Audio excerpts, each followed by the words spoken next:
45 साल के bank manager भगवान दास ने मुझे बताया कि पिछले 6 महीने से उन्हें काम करते समय बहुत थकान सी महसूस होती है।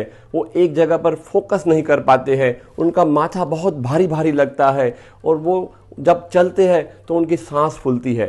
उन्होंने सोचा कि बहुत ज़्यादा काम करने की वजह से उनको ये सिम्टम्स है, लेकिन धीरे धीरे उनको ये सिम्टम्स बढ़ते गए और उनको हाथ और पाँव में झुनझुनी सी महसूस होने लगी, थोड़ा याद करने में थोड़ी मुश्किलें आने लगी। और वो जब रात को चलते थे, खास करके अंधेरे में, तो उनके थोड़े पाँव जैसे लड़खड़ाते थे। लेकिन उन्होंने सोचा चलो कोई नहीं, मैं बहुत ज़्यादा काम कर रहा हूँ। लेकिन और कुछ महीनों के बाद उन्होंने देखा कि उनको याद बिल्कुल नहीं रहता है और वो बैंक में जो अच्छे डिसीजंस लेते हैं किसी का लोन पास करने में या कोई और, तो वो बरोबर नहीं ले पा रहे थे। बहुत ज़्यादा गुस्सा करते थे, हाथ पाँव में झुनझुनी बढ़ती ही गई, हाथ पाँव की ताकत भी कम होती गई और धीरे धीरे उनको एक स्टिक का सहारा लेने पड़ा और वो बहुत ही ज़्यादा परेशान रहने लगे। बैंक के कर्मचारियों ने नोटिस किया कि भगवान दास पहले जैसे नहीं रहे। अब उनका जो काम करने का जो ढंग था पूरा बदल गया है और वो उनको चलने के लिए सहारे की ज़रूरत पड़ती थी। उन्होंने भगवान दास के फैमिली मेम्बर्स को बताया और वो फैमिली मेम्बर्स न्यूरोलॉजिस्ट को कंसल्ट करते हैं। जब वो कंसल्ट करते हैं तब पता चलता है कि भगवान दास एक वेजिटेरियन है जो कभी मिल्क नहीं लेते हैं, हर रोज़ तंबाकू का सेवन करते हैं, कभी कभी अल्कोहल लेते हैं और वो हर रोज़ एसिडिटी की दवाइयाँ भी लेते हैं, ये कहते हुए कि मुझे डकार सी महसूस होती है और अच्छा नहीं लगता है। न्यूरोलॉजिस्ट ने कई टेस्ट कराए और ये पता चला कि भगवान दास के बॉडी में B12 की कमी है, जिसकी वजह से इनको ये सारे सिम्टम्स है। जी हाँ दोस्तों, B12 की कमी की वजह से ये सारे सिम्टम्स है। B12 की अगर बॉडी में कमी है तो शुरू में इंसान थोड़ा थकान सा महसूस करता है, सिर भारी लगता है, लेकिन अगर वो आदमी सही इलाज सही समय पर नहीं कराता है तो भगवान दास की तरह ये बीमारी एडवांस स्टेज पर जा सकती है। तो दोस्तों, इस वीडियो में मैं आपको बताऊंगा कि विटामिन B12 क्या है, ये हमें कहाँ से मिलता है, हमारी बॉडी की रिक्वायरमेंट क्या है और इसकी कमी होने की वजह क्या होती है, इसके सिम्टम्स क्या होते हैं, इसको डायग्नोस करने के लिए कौन से रिपोर्ट कराने पड़ते हैं और इसका इलाज क्या है। और मैं अंत में आपको बताऊंगा कि हमने भगवान दास का जब इलाज किया तो उनको रिजल्ट कैसे मिला। तो आप मेरे साथ इस वीडियो में अंत तक जरूर बने रहना।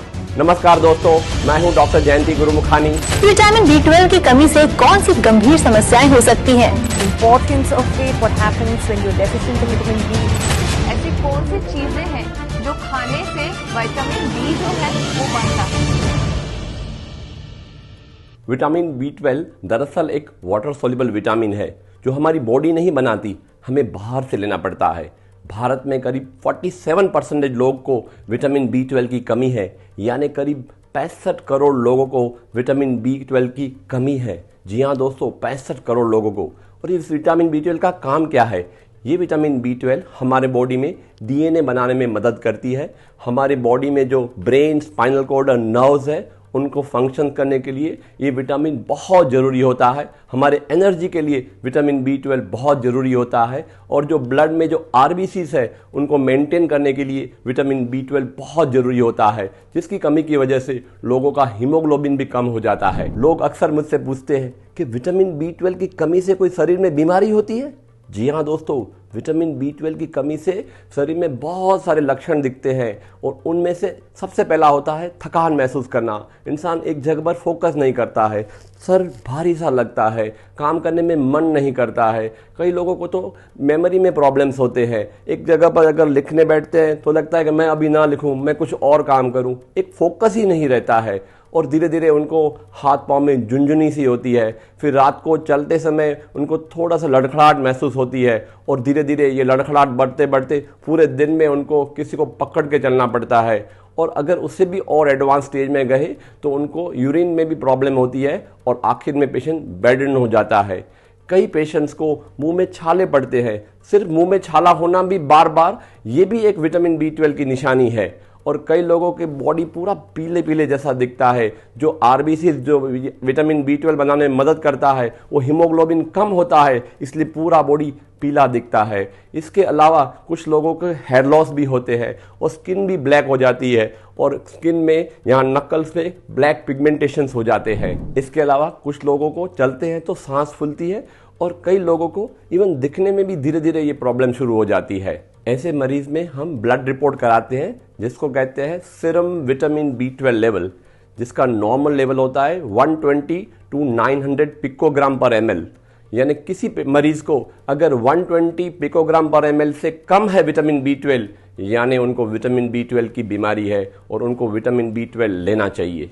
कुछ मरीज ऐसे होते हैं जिनको विटामिन B12 के सिम्टम्स तो होते हैं लेकिन उनका विटामिन B12 200 या 300 जैसा आता है, तो हमें लगता है कि B12 का ये लेवल्स लो नॉर्मल रेंज में है, तो इनको क्या विटामिन B12 की बीमारी नहीं है? नहीं।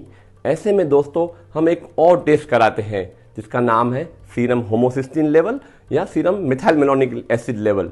अगर इन दोनों में से किसी एक का लेवल हाई हो जाता है, यानी इस मरीज को चाहे उनका vitamin B12 level low normal है फिर भी उनको विटामिन B12 की कमी होती है। और जिन मरीज को चलने में दिक्कत होती है या हाथ पाँव में बहुत ज़्यादा झुंझुनी होती है, ऐसे मरीज में हम MRI और नसों की जांच यानी नर्व कंडक्शन स्टडी कराते हैं।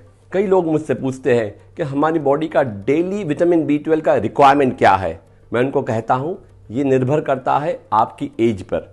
अगर कोई बच्चा 1 साल से छोटा है तो उनको हर रोज 0.5 माइक्रोग्राम विटामिन B12 चाहिए।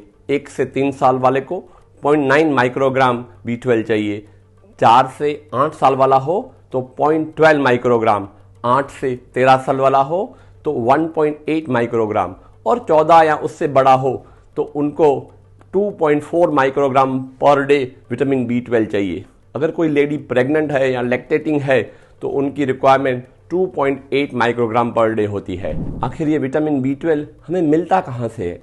दोस्तों, विटामिन B12 का मेन है एनिमल सोर्स, यानी फिश, मीट, चिकन और एग्स। घबराओ नहीं, इनमें ज़्यादा होता है। अगर आप वेजिटेरियन हैं तो आपके लिए मैं कुछ और बताऊंगा जिससे आपकी बॉडी में विटामिन B12 आपको मिल सके। तो वेजिटेरियंस के लिए जो मेन विटामिन B12 मिलता है वो है उनको मिल्क से, मिल्क या मिल्क प्रोडक्ट्स। अगर आप 1 ग्लास मिल्क का पीते हैं तो आपकी बॉडी की आधी रिक्वायरमेंट पूरी हो जाती है। मिल्क के अलावा आप चीज़ ले सकते हो, पनीर ले सकते हो और दही भी ले सकते हो। कुछ वेजिटेबल्स में विटामिन B12 मिलता है, हालांकि उसकी मात्रा बहुत ज़्यादा नहीं है लेकिन फिर भी अच्छी मात्रा है। उनमें से सबसे पहला नंबर आता है पालक का। पालक में आपको B12 मिलता है, स्प्राउट्स में आपको B12 मिलता है, फिर आपको मशरूम से B12 मिलता है, पोटैटोज से B12 मिलता है, बीट रूट से आपको B12 मिलता है। इसके अलावा आपको विटामिन B12 मिलता है दाल, चना, मूंग, सोयाबीन, राजमा और हरे मटर से। इसके अलावा आपको कुछ फ्रूट से भी विटामिन B12 मिलता है, जैसे कि एप्पल, बनाना, मैंगोज, ऑरेंज और इवन ब्लूबेरीज में भी आपको विटामिन B12 मिलता है।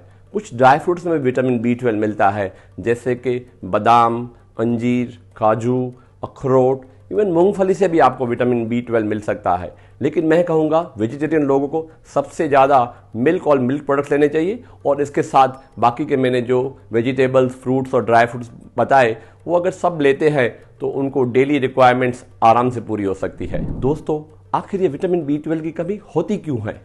मैंने जैसे आपको बताया कि सबसे ज़्यादा विटामिन B12 हमें नॉन वेज से मिलता है, यानी मीट से, चिकन से, फिश से मिलता है। अगर आप वेजिटेरियन हैं, जो मैं भी हूँ, तो आपको कुछ डाइट में चेंजेस करने पड़ेंगे। जैसे मैंने बताया मिल्क लेना बहुत ज़रूरी होता है और इसके अलावा जो मैंने वेजिटेबल्स एंड फ्रूट्स की बात की, अगर आप वो कम लेते हैं तो आपको विटामिन B12 की डेफिशिएंसी के चांसेस बहुत बढ़ जाते हैं। बड़ी उम्र के लोगों में एब्डोमेन और इंटेस्टाइन की जो सेल्स है उनकी एब्जॉर्प्शन कैपेसिटी थोड़ी कम हो जाती है, इसलिए वो अगर लेते भी अगर सही है विटामिन B12 फिर भी उनका कम एब्जॉर्प्शन की वजह से बड़ी उम्र के लोगों में अक्सर विटामिन B12 की कमी पाई जाती है। जो लोग बैरियाटिक सर्जरी कराते हैं उनको स्टमक को निकाल दिया जाता है, ऐसे लोगों को अक्सर कहा जाता है कि आप vitamin B12 as a replacement लीजिए। कई लोग 1-2 साल के बाद भूल जाते हैं और वो बाद में विटामिन B12 का शिकार बनते हैं। इसके अलावा कुछ लोगों को बार बार गैस एसिडिटी के लिए कुछ टैबलेट्स लेनी पड़ती है, जैसे ओमिप्राजोल, पेंटोप्राजोल, रेबिप्राजोल, लेंसोप्राजोल। तो ये जो एसिडिटी की टैबलेट्स है हमारे पेट में एसिडिटी तो कम करती है, लेकिन होता क्या है जब हम B12 खाने के रूप में लेते हैं तो B12 को एब्जॉर्ब करने के लिए पेट में थोड़ा सा एसिडिटी होना ज़रूरी है। इन टैबलेट्स के लेने की वजह से वहाँ की एसिडिटी बिल्कुल कम हो जाती है और ये विटामिन B12 एब्जॉर्ब नहीं होता है और उससे हमारी बॉडी में विटामिन B12 की कमी होती है। एक और टैबलेट है डायबिटीज़ की जिसको हम मेटफॉर्मिन के नाम से जानते हैं। इस टैबलेट से भी कई लोगों को विटामिन B12 की कमी होती है। इसके अलावा हेवी अल्कोहल और टोबैको लेने की वजह से भी बॉडी में विटामिन B12 की कमी होती है। कुछ पेट की बीमारियां हैं जैसे इंटेस्टिनल TB या क्रोन्स डिजीज़ या कई माल एब्जॉर्प्शन सिंड्रोम्स, जिसमें हम विटामिन B12 लेते तो सही है लेकिन एब्जॉर्प्शन कम होने की वजह से बॉडी में विटामिन B12 की कमी होती है। प्रेगनेंसी में विटामिन B12 की रिक्वायरमेंट ज़्यादा होती है। जो लोग कम विटामिन लेते हैं न सिर्फ उन पे असर होता है, उनके बच्चों के ग्रोथ और डेवलपमेंट पे भी उसका असर होता है। और जो लोग बहुत ज़्यादा हेल्थ कॉन्शियस है, RO वाटर पीते हैं, उनमें भी विटामिन B12 की कमी के चांसेस थोड़े बढ़ जाते हैं। इसके अलावा कुछ ऑटो इम्यून डिसऑर्डर्स है जैसे थायराइड डिसऑर्डर है या लूपस है और कभी डायबिटीज़ में भी थोड़ी ज़्यादा विटामिन B12 की कमी पाई जाती है। अगर किसी मरीज़ में विटामिन B12 की कमी पाई जाती है तो उसका इलाज क्या है? उसका इलाज 3 तरह से होता है। जो बेस्ट है वो है इंजेक्शन B12 लेना। हम रिकमेंड करते हैं मरीज़ को कि आप 6 दिन हर रोज़ 1000 माइक्रोग्राम B12 का इंजेक्शन लगाएं और उसके बाद वीकली 6 वीक्स और उसके बाद एवरी मंथली विटामिन B12 का इंजेक्शन लाइफ लॉन्ग ले। कई लोगों को ये पसंद नहीं आता है, उनको लगता है कि अरे B12 का इंजेक्शन। लेकिन दोस्तों मैं आपको बताऊं, आजकल जो नए B12 के इंजेक्शंस आते हैं ना, उसमें बहुत कम दर्द होता है और इसलिए आपको डरने की कोई बात नहीं है। इसके बावजूद भी आपको बहुत डर लगता है तो आप ये कर सकते हैं कि जब आपके बॉडी में विटामिन B12 की कमी हो तब आप शुरू में इंजेक्शन ले लें, 6 इंजेक्शन, और उसके बाद आप ओरल पे शिफ्ट हो जाते हैं। आजकल ओरल टैबलेट्स आती है विटामिन B12 की जो 1000 माइक्रोग्राम की होती है। तो ये 1000 माइक्रोग्राम B12 ओरल लेने से, लेकिन आपको ये टैबलेट हर रोज़ लेनी पड़ेगी। तो अगर आप हर रोज़ ये टैबलेट लेना पसंद करते हो तो कोई बात नहीं, शुरू में इंजेक्शन, बाद में हर रोज़ आप टैबलेट ले सकते हैं। और कुछ लोगों को ओरल और इंजेक्शन दोनों पसंद नहीं है तो उनको इंट्रानेजल रूट से भी आजकल B12 दिया जाता है। और ये ऑल्टरनेट डे नेजल रूट से दिया हुआ B12 अगर कोई 11 बार ऑल्टरनेट डे लेता है तो उनकी 4 महीने की रिक्वायरमेंट उसमें आ जाती है और फिर 4 महीने के बाद वापस 11 डोज ऑल्टरनेट डे उनको लेने पड़ते हैं। यही इलाज हमने भगवान दास में किया। उनको शुरू में 6 इंजेक्शन डेली दिए गए, बाद में वीकली 6 इंजेक्शंस और उसके बाद मंथली लाइफ लॉन्ग। जैसे ही उन्होंने 6 इंजेक्शंस डेली लिए, 7वें दिन जब वो दिखाने आए तो उनके मुंह में एक अलग सी लाली सी छा रही थी, उनमें एक कॉन्फिडेंस था, वो डिप्रेशन की जो भावना थी वो बहुत कम हो गई। कॉन्फिडेंस देख के मैं समझ गया कि इनकी बॉडी में B12 काम कर रहा है। और धीरे धीरे अगले 4-6 हफ्तों में वो उनका चलना भी ठीक हो गया और 2 महीने के बाद उन्होंने अपना काम रिज्यूम कर दिया। तो जब वो वापस बैंक में एज अ बैंक मैनेजर गए तो लोगों ने कहा हमें वापस पुराने वाला भगवान दास मिल गया। बैंक में जाने से पहले भगवान दास ने मुझे 5 प्रॉमिसेस किए थे। आप भी ध्यान से सुनना वो 5 प्रॉमिसेस क्या थे। उन्होंने बताया कि आज के बाद मैं कभी तम्बाकू नहीं लूँगा और कभी दारू नहीं पीऊँगा। दूसरा, उन्होंने मुझे प्रॉमिस किया कि एसिडिटी की गोली जहाँ तक हो सके वो बिल्कुल नहीं लेंगे। तीसरा, उन्होंने मुझे प्रॉमिस किया वो हर रोज़ डाइट में मिल्क या मिल्क प्रोडक्ट्स जरूर लेंगे। चौथा, उन्होंने मुझे बताया कि जो बताए हुए मेरे डाइट के वेजिटेबल, फ्रूट्स और ड्राई फ्रूट्स जहाँ तक हो सके वो रोज़ खाने की कोशिश करेंगे। और आखिर में उन्होंने मुझे प्रॉमिस किया कि वो B12 का इंजेक्शन हर महीने लगाएंगे। आप भी भगवान दास से कुछ सीख सकते हैं। अगर आप भी वेजिटेरियन हैं तो इनके बताए हुए प्रॉमिसेस आप अपने जीवन में अपना सकते हैं, क्योंकि कई सारे हमारे वेजिटेरियन फ्रेंड्स जिनको अभी सिम्टम्स नहीं है, आगे चल के सिम्टम्स आ सकते हैं। तो अगर आप खाने की परहेज बिल्कुल आज से करते हैं तो आपको ये होने के चांसेस बिल्कुल नहीं रहेंगे। और फिर भी आप एज अ कॉशन साल में एक बार विटामिन B12 का लेवल जरूर करा सकते हैं तो आपको तसल्ली हो जाए। और अगर भूले से कम आ जाता है तो या टैबलेट या इंजेक्शन आप एज ए रिप्लेसमेंट ले सकते हैं। दोस्तों, अगर आपको मेरा ये वीडियो पसंद आया हो, मेरी चैनल को सब्सक्राइब करना, इसको लाइक करना और मैक्सिमम इस वीडियो को शेयर करना, क्योंकि हमें 65 करोड़ लोगों को ये संदेशा देना है कि हम विटामिन B12 का आसानी से इलाज कर सकते हैं। Thank you.